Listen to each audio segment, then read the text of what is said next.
네, 진사로입니다. 58회 한능검 심화 11번부터 해설 강의를 계속 이어가도록 하겠습니다.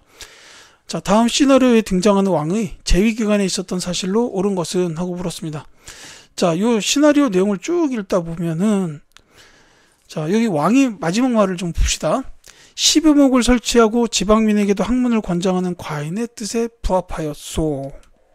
자, 고생한 송승연에게 국자 박사를 제수하고 전부인에게 공복과 쌀을 하사하시오 분부를 따르겠나이다 라고 되어 있습니다.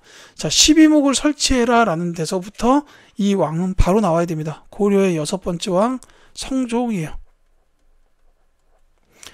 자, 고려 성종의 재위기간에 있었던 사실로 옳은 것을 찾아라 라는 문제인데, 제가 앞선 그 영상에서 최치원의 시무책 얘기할 때 잠깐 말씀을 드렸는데, 최치원의 후손이었던 최승로가 시무 28조를 올렸는데 이거를 고려 성종이 받아들였다라고 했잖아요. 그래서 12목을 설치하게 된 겁니다. 거기 이제 시무 28조에 그 지방관을 파견하십시오라는 게 있었어요. 그래서 그걸 받아들인 거죠. 자, 정답은 4번이에요. 최승로의 시무 28조를 받아들여 통치체제를 정비하였다라는 게 이제 정답이 되겠습니다. 자, 쌍기의 권위로 과거제를 실시했다. 역시 광종. 이것도 아까 나왔었죠. 광덕 준풍 얘기하면서 설명드렸고요. 관악진흥위에서 양형고를 설치했다. 관악진흥 나오면 요거는 예종이에요. 자, 그 다음에 국자감을 성균관으로 개칭하고 유학교육을 강화하였다. 자, 요거는 공민왕입니다. 정계와 계백요서를 지어서 관리가 지켜야 할 규범을 제시하였다. 이거는 태조 왕건이죠. 자, 11번은 이렇게 되겠고요. 12번 가겠습니다. 다음 상황이 나타난 시기에 사회 시책으로 옳은 것은 하고 물었어요. 자, 왕이 명하였는데 백성들이 역질에 걸렸으니 구제도감을 설치해 치료하고 시신과 유골은 거두어 비바람에 드러나지 않게 매장하라 라고 했고요. 중서성에서 아랫대요. 주연에 흉년이 들어 백성이 굶주리고 있습니다. 사창과 공행의 곡식을 내어 경작을 원조하고 가난하여 스스로 살아갈 수 없는 자는 의창을 열어 진율하십시오 라고 되어 있어요.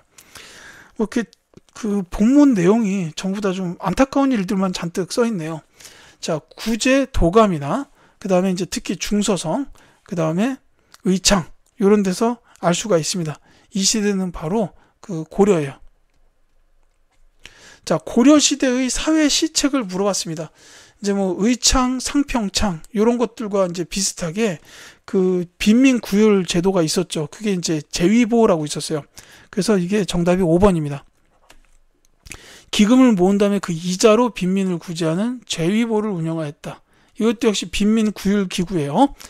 이제 흑창이 이름이 바뀌어서 의창이 됐죠. 그것도 성종 때 일인데, 어쨌거나 그 의창이나 물가 조절 기능이 있었지만 상평창 같은 것도 빈민 구율과 관련이 됩니다. 그리고 재위보 이런 것도 역시 마찬가지죠. 자, 유랑민을 구율하는 활인서를 두었다 했는데 이 활인서는 조선시대의 빈민 구율 기구고요. 진대법을 실시하였다라고 했는데 이거는 고구려죠. 고국 천왕 때입니다. 그 다음에 향약 집성방을 평찬하였다. 이거는 조선시대의 세종대왕. 그 다음에 구황 차료를 간행하였다. 이거는 이제 명종 때 일이에요. 조선입니다. 조선 명종 때. 이렇게 보시면 되겠죠. 자, 13번 가겠습니다. 가해 침입에 대한 고려의 대응으로 옳은 것은 하고 물었는데, 자, 가해 대군이 남문에 이르자 김경소는 12명의 군사가 별초를 거느리고 성 밖으로 나가려고 했는데 이 우별초가 모두 땅에 엎드리고 응하지 않자 김경소는 싸웠다. 이렇게 돼 있어요. 자, 여기서 이제 우별초가 나와 있습니다. 이걸 통해서 이 문제를 좀 찾을 수 있으면 좋겠어요. 이 우별초가 나오면 이 관련된 부대가 삼별초죠. 자, 좌별초와 우별초, 신의군 이렇게 세 부대로 구성되어 있던 요 삼별초.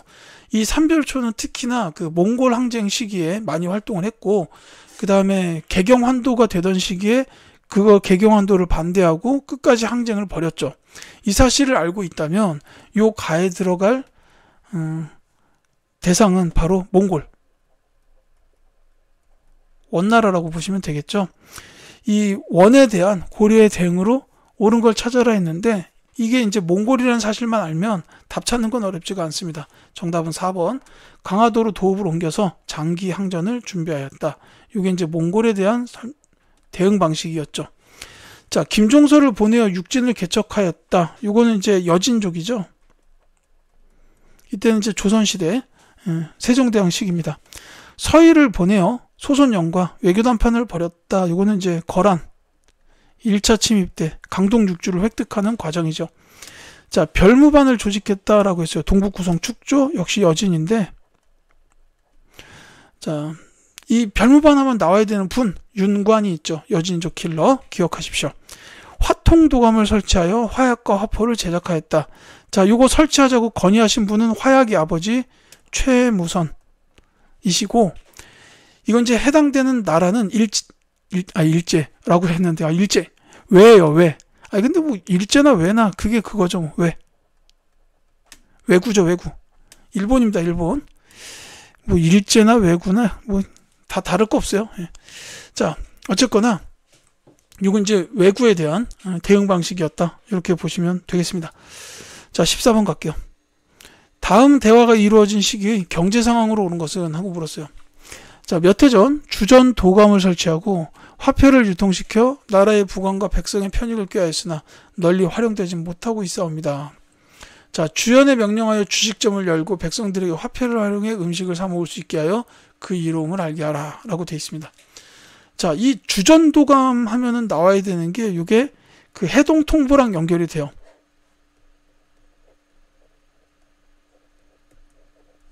자, 그래서 이 시기는 고려시대입니다.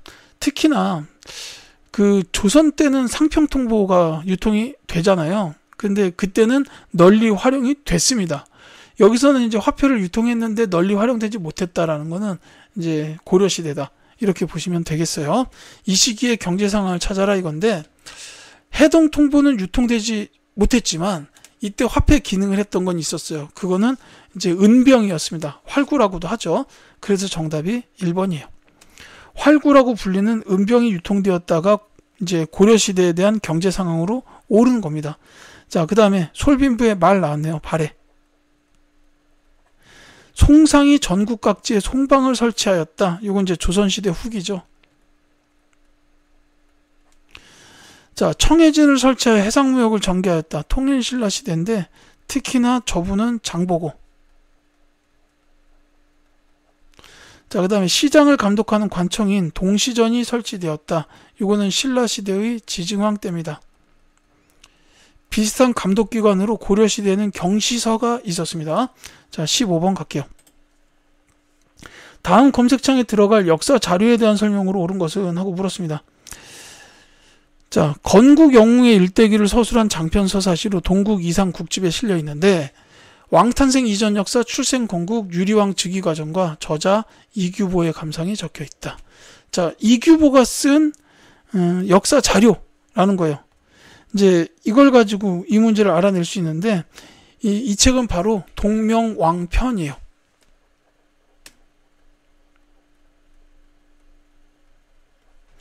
자, 여기서 말하는 동명왕이 고구려를 세우신 주몽이죠.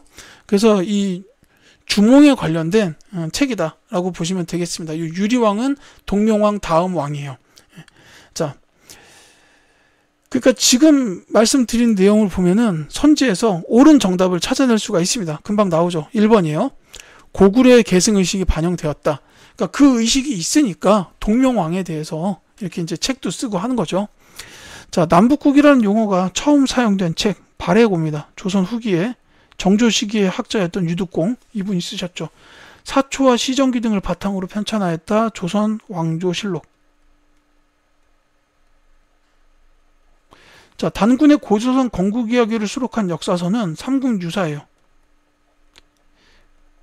이 현존하는 최고 가장 오래된 역사서가 삼국사기인데 고려시대의 문벌이었던 김부식이 쓰셨죠. 근데 이 삼국사기에는 단군에 관련된 내용이 들어가질 않았어요. 왜냐하면 이제 김부식이 유학자다 보니까 이 유학자들은 보이지 않는 거는 믿질 않습니다. 그래서 이제 뭐 건국 신화나 이런 내용들은 싹 다 빠져요.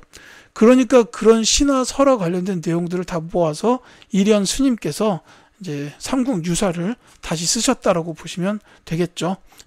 자, 다음 16번 가겠습니다. 16번. 다음 기획전에 전시될 문화유산으로 적절한 것은? 하고 물었습니다.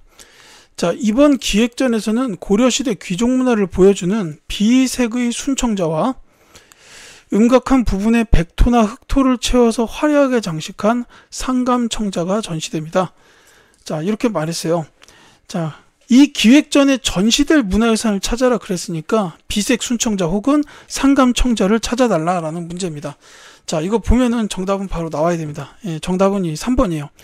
이게 고려의 상감청자 중 대표적인 작품이죠. 청자, 상감, 운항문, 매병.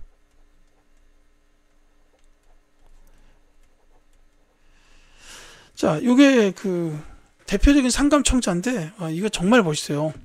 자, 이제 국립중앙박물관 가서 요거 한번 봤는데, 그 진품인지 복원품인지 모르겠는데, 와, 이 정말 멋있더라고요. 예. 이제 제가 이렇게 보고서 반했던 문화유산이 이 청자, 상감, 운항문, 매병, 그 다음에 그 백제의 금동대학로, 이 정말로 멋있습니다. 예. 자, 그렇고요. 자, 다른 것도 말씀을 드릴게요. 이를테면 2번 같은 경우 이거 고려시대는 맞아요. 그 다음에 요거는 청동 은입사 포류 수급문 정병인데, 이거 여러분들이 이름을 외우실 필요는 없거든요. 근데 포류 수급문 정병. 다만 이거는 이제 그 절에서 쓰는 금속으로 만든 병이에요. 청동이죠. 그러니까 금속으로 만든 병이기 때문에 여기서 말하는 순청자나 상감청자랑은 관련이 없고요. 그 다음에 요 1번에 나오는 건 이제 통일신라. 요 시대 때의 그 유산인데, 이건 이제 독이 그 연유인 화문 항아리. 원래 이제 연유인 화문 항아리 일괄이라고 해가지고 몇 개가 더 같이 있어요. 근데 여기는 지금 하나밖에 안 나와 있는 상태죠.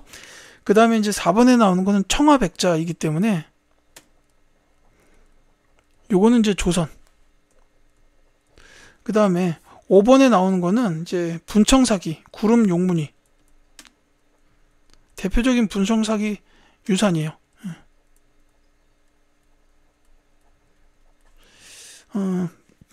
요건 이제 분청사기는 그 고려시대 후기, 조선 초기, 요때부터 나타나기 시작했다라고 보시면 되겠습니다.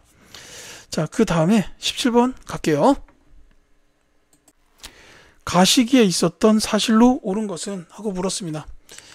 자, 요동을 공격하고자 하니 경들은 마땅히 힘을 다하라. 전하, 4가지 이유로 불가하옵니다. 라고 했어요. 자, 4가지 이유로 불가하옵니다 했으니까 이게 사불가론이에요. 자, 그렇다면 여기 계시는 장군 누굽니까? 바로 이성계.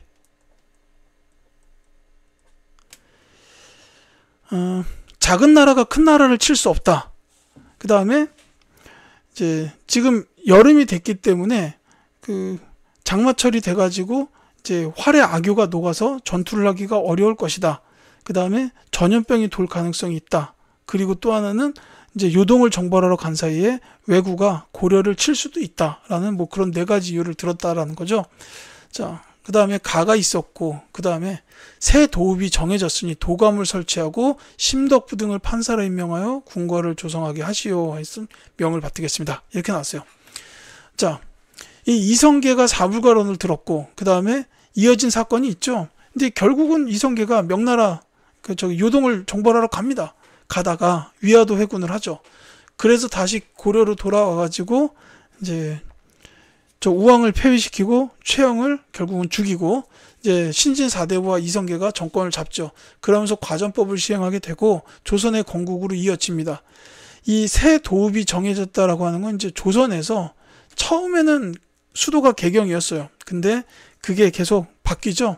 한양으로 도읍을 옮기게 됐다라는 겁니다. 한양천도. 자, 이게 언제 있었냐면 태조 이성계 때예요. 그러니까는 이게 이제 조선의 태조입니다. 역시 이성계예요. 그러니까 이 두 분이 동일인물인데 밑에 있다 위로 올라갔죠. 근데 저 차이가 굉장히 큽니다. 자, 가시기에 있었던 사실로 옳은 것은? 하고 이제 물어봤는데 지금 제가 말씀드린 흐름 중에 요 가에 관련된 내용이 이제 선지에 있었어요. 정답은 2번. 조준 등의 건의로 과전법이 제정되었다. 이게 이제 왕으로 따지자면 고려시대의 마지막 공양왕인데 뭐 이 왕보다 중요한 거는 결국 흐름이에요. 이성계가 위화도 회군을 통해서 정권을 장악한 후에 과전법을 실행하게 됐고 그 다음에 이제 조선 건국으로 이어졌다. 이렇게 보시면 되겠습니다. 자, 지편전을 계승한 홍문관이 설치되었다. 이거는 조선시대의 성종이죠. 경국대전의 완성 역시 성종. 5번부터 말씀드릴게요. 아깝게보면 성종입니다. 자, 연분구등법을 시행했다. 이건 이제 공법이라고 부르죠. 그 풍흉에 따라서 9단계로 나눈 거. 이 공법은 세종대왕 시기부터입니다. 풍용이 9단계, 비옥도가 6단계. 그래서 연분구등법, 전분육등법 이렇게 보통 이야기합니다. 자, 18번 갈게요. 가에 대한 조선의 정책으로 오른 것은 자, 우리 외교를 빛낸 인물 이예라고 나와 있어요. 자, 수십 차례 가에 파견되어 외교 문제를 해결하려고 노력했는데 특히나 조선과 가 사이에 세견선 입항 규모를 정한 계해 약조 체결에 기여하였다라고 되어 있습니다. 자, 계해 약조 나왔습니다. 이 조선시대 약조는 두 개가 있어요. 계해 약조가 있고요. 기유 약조가 있습니다. 근데 계해 약조나 기유 약조나 상대 국가는 어차피 일본이에요. 그러니까 요 가에 들어갈 거는 일본. 제가 아까 그 앞 영상에서 왜 그 외구라고 해야 되는데 일제라고 대답한 거 이랬잖아요. 예. 그 뭐 일본, 외구, 일제 뭐 다 같은 말입니다. 예. 같은 나라죠. 예. 자, 그 일본에 대한 조선의 정책이에요. 이 계해 약조는 세종대왕 시기에 체결됐습니다. 아까 제가 기유 약조 좀 전에 말씀드렸는데 이 기유 약조는 광해군 시기에 임진왜란 이후에 다시 일본과 국교를 재개하기 위하여 체결했던 게 기유 약조고 이 계해 약조는 그 일본과 부분적으로 그 항구를 개방한 거예요. 그게 이제 부산포, 제포, 연포 이겁니다. 그러니까 이 선지 4번에 있는 요 세 개의 계약 관련된 게 요게 이제 세종대왕 시기의 계해 약조의 그 내용과 관련이 돼 있습니다. 정답이 4번이 되는 거죠. 자, 다른 거 그 2번부터 먼저 말씀드릴게요. 경성 경원에 무역소를 설치하였다. 요거는 상대 나라로 보면 여진이고 이게 이제 왕으로 따지면 태종식입니다. 이방원이요. 자, 광군을 조직하여 침입에 대비하였다. 요거 이제 상대 나라는 거란이고 이게 이제 고려시대의 정종 때입니다. 자, 그 다음에 사절 왕래를 위하여 북평관을 개설하였다. 요건 이제 여진이죠. 이 북평관은 여진이고 동평관은 또 일본이에요.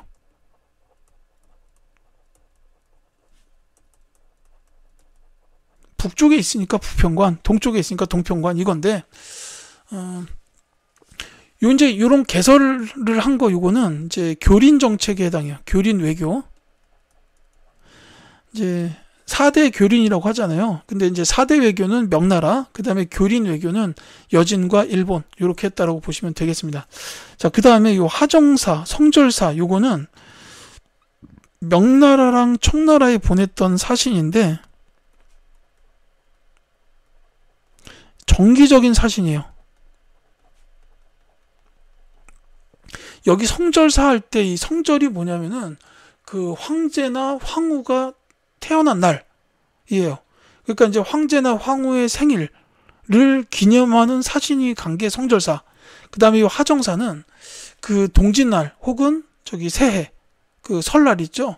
이때를 기념해가지고 갔던 사절이 이제 그 하정사라고 보시면 되겠습니다. 이렇게 이제 명나라, 청나라의 정기적인 사신이다라고 보시면 되는데 이 하정사, 성절사가 시험에 자주 나올지는 솔직히 저는 잘 모르겠습니다. 19번 갈게요. 밑줄 그은 전하의 제2기간에 있었던 사실로 옳은 것은 자, 우리 주상 전하께서는 오방의 풍토와 같지 아니하여 곡식을 신고 가꾸는데 각기 적당한 방법이 있다고 하셨다. 쭉 읽다 보시면 중복된 건 버리고 유약한 것만 뽑아 한 편의 책으로 만들고 제목을 농사직설이라고 하였다라는 데서 밑줄 그은 전하 나오죠? 세종대왕입니다. 자, 여기 지금 보면은 오방의 풍토가 같지 아니니 곡식을 신고 가꾸는데 각기 적당한 방법이 있다고 하셨다라는 거예요. 자, 요거 보시면 훈민정음의 서문하고 또 비슷해요. 나라의 말씀이 중국과 달라. 문자가 서로 같지 않으니 뭐 이렇게 나오잖아요. 거기도. 그러니까 이게 지금 계속 우리나라 조선만의 그 특유의 뭐 농사법, 그 다음에 특유의 문자, 그 다음에 특유의 천문체계, 이게 칠정산 이렇게 되는 거죠. 그러니까 이제 세종대왕께서 대왕이라고 칭송을 받는 이유가 이제 물론 그 세종대왕 당신께서 굉장히 뛰어난 학자요, 이제 천재였어요. 천재 말 그대로. 근데 그래서만 대왕이 된 건 아닐 겁니다.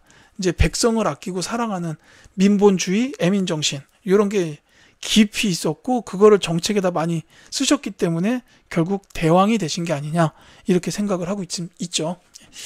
자, 이 세종대왕의 재위기간에 있었던 사실 찾아달라는 건데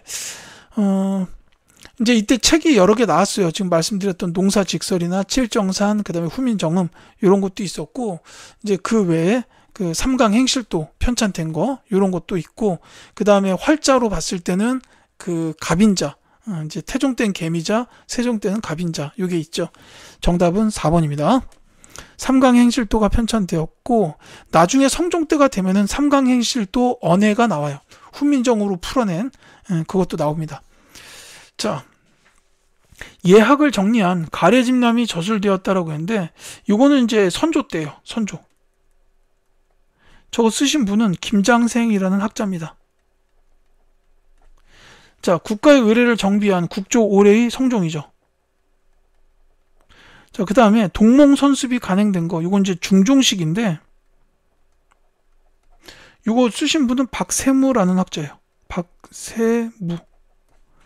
자, 그 다음에 군주가 수양해야 할 덕목을 제시한 성학지묘가 집필되었다. 이 성학지묘는 그 선조 때 이이 이렇게 되고요. 이제 비슷한 걸로 성학십도가 있어요. 요거는 이제 이황. 이제 두 분이 뭐 동시대라고 하긴 좀 애매하고, 이제 이 퇴계 이황 선생이 이제 연세가 훨씬 많죠. 근데 어쨌거나 이 좀 헷갈려요. 성악 10도는 이황, 성악 지묘는 이.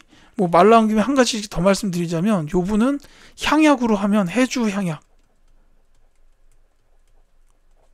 이제 강릉에서 태어났지만 주로 해주 쪽에서 성장을 하셨기 때문에 해주 향약. 그 다음에 요 분도 그런 게 있죠. 그 예안 향약. 경북 예안현에서 태어났습니다. 그러니까 예안 향약이죠.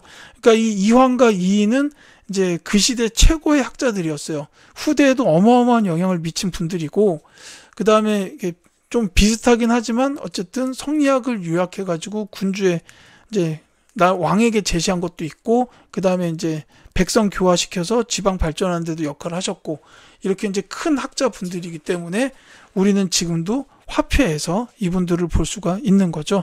같이 기억해 두시면 좋겠습니다. 자, 20번 갈게요. 가기구에 대한 설명으로 옳은 것은 하고 물었는데요. 자, 조선시대에 왕명으로 가에서 중죄인을 추국한 결과가 기록되어 있다. 자, 이 가는 강상죄, 반역죄 등을 처결하였으며 판사, 도사 등의 관직이 있었다라고 되어 있습니다. 여기서 바로 나와야죠. 강상죄, 반역죄를 처결한 기구는 바로 의금부. 여기는 이제 강상죄, 반역죄 말고는 국왕 직할의 그 사법기관이었다라는 거, 요것만 알아두시면 돼요. 그래서 정답이 1번이에요. 국왕 직속의 특별사법기구였다라는 게 바로 의금부에 대한 설명입니다. 자, 사림의 건의로 중종 때 폐지되었다라는 거, 요거는 이제 소격서죠. 관련된 분이 이제 조광조, 요 분이 계시죠. 사헌부, 사관원과 함께 3사로 불렸던 기관은 홍문관입니다. 사헌부, 사관원, 홍문관, 요 3사는 그 언론 기능, 그러니까는 왕에게 간언할 수 있는 이런 역할이 있었어요. 그래서 연산군이 3사를 엄청 싫어했어요. 그러니까 이제 뭐만 좀 하려고 하면은 이 사헌부, 사관원, 홍문관의 이 선비들이 전하 그러시면 아니되옵니다. 뭐 이렇게 나온 거예요. 그러니까 연산군 입장에서는 자기가 뭘 좀 하려고 하면 계속 태클을 거니까 저 자식들 언제 한번 잡아다 죽여야겠다 이렇게 생각을 했던 것 같아요. 그러니까 무오사와 갑자사와 이게 이어지는 거죠. 자, 오프미아의 관원에 대한 서경권을 행사하였다. 중요한데요. 이게 3사 중에 요 두 개. 사헌부와 사관원이에요. 홍문관에는 그 기능은 없었고 사헌부와 사관원은 오프미아 관원에 대한 서경권이 있었습니다. 서울 출신 학자들이 검서관으로 기용되었다. 요거는 이제 규장각이죠. 정조가 만드셨던 그 왕실의 도서관. 한편으로는 이제 여기에 그 능력 있는 신하들을 모아가지고 이제 키웠어요. 초계 문신제. 그렇게 했던 게 이제 정조가 정책을 추진하기 위한 어떤 그 브레인 역할을 할 사람들이 이제 필요했다라는 거죠. 그래서 규장각을 세워놓고 거기에 이제 서울 학자들까지 검서관으로 기용을 했는데 여기서 말하는 학자로 대표적으로 박제가나 유득공 같은 이런 분들이 계십니다. 그러니까 유득공 선생님께서 발해고를 쓰시게 된 게 이 규장각의 검서관으로 계시면서 많은 지식을 얻으셨기 때문이다라고 이렇게 볼 수도 있겠죠. 자, 이렇게 하여 20번까지를 말씀을 드렸고요. 21번부터는 다음 영상에서 설명드리도록 하겠습니다.